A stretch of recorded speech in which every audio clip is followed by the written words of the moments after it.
যেমন পারো আমি সবাইকে দাঁড়িয়ে কথা বলার চেষ্টা করি, বাবা মা বলেই বলি। তোমরাও রেসপেক্ট করো। তবে একটা জিনিস বলবো বাবা, এখন কিন্তু মোটামুটি এখানে ধরো সবাই মোস্ট অফ দেম তোমরা বড় ক্লাসে পড়ছো, হ্যাঁ, নিজেদের লক্ষ্য ঠিক রেখো, এমন যেন কিছু না হয়। কারণ এরপরেই তো মানে ধরো আজকে ছোট আছি, কালকে বড় সংসারের দায় আসবে, দায়বদ্ধতা, এবং নিজেকেই ঠিকঠাক করে চলতে হবে, ঠিক আছে?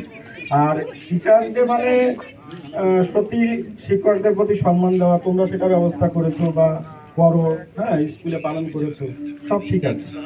কিন্তু একটা জিনিস বলবো, তোমরা একটু বাবা সবাই যে যেখানে আছো নিজের পজিশন ধরে রাখার চেষ্টা করো, এমনভাবে মিসইউজ করবে না যেন জীবনটা মিসইউজ হয়ে যায়, ঠিক আছে? আমার কাছে পড়ে অনেক দাদা দিদিরা পড়ে, ওই দেখো ওই একটা দিদি ইংলিশে অনার্স করে এমএ পড়ছে, এমএ কমপ্লিট হয়ে গেছে। এবার এলো কেক কাটার পালা। দেখুন ওরা আমার জন্য দুটো দুটো কেক এনেছিল। ওকে, আমাকে দিয়ে জোর করে কেক কাটা করালো।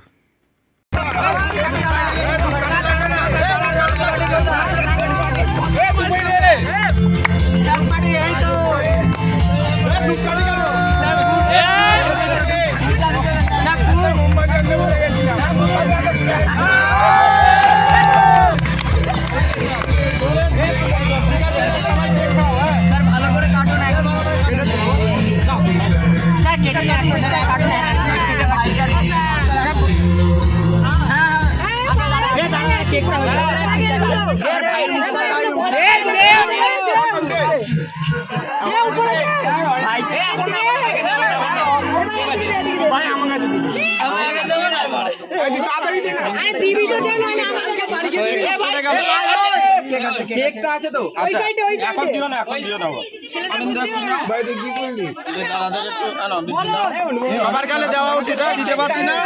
হ্যাঁ, এবার কেটে কেটে সবাইকে দিয়ে দাও। Thank you for all of this.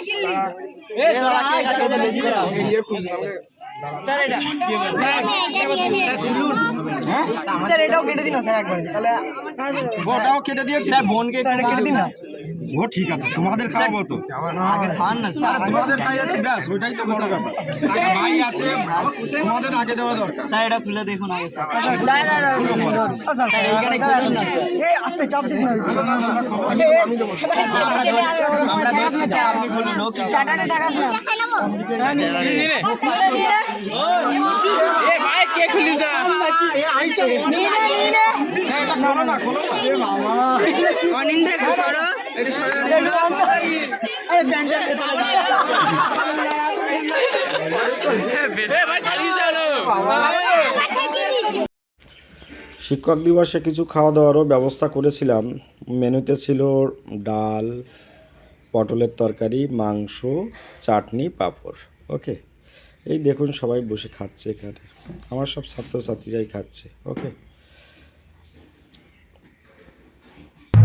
খাওয়া দাওয়া শেষে ওরা খাওয়া দাওয়া হয়েছে তো? ওদেরকে বিদায় জানালাম। ওরা আমাকে বিদায় জানাচ্ছে। সত্যি মনে রাখার সারা জীবন মনে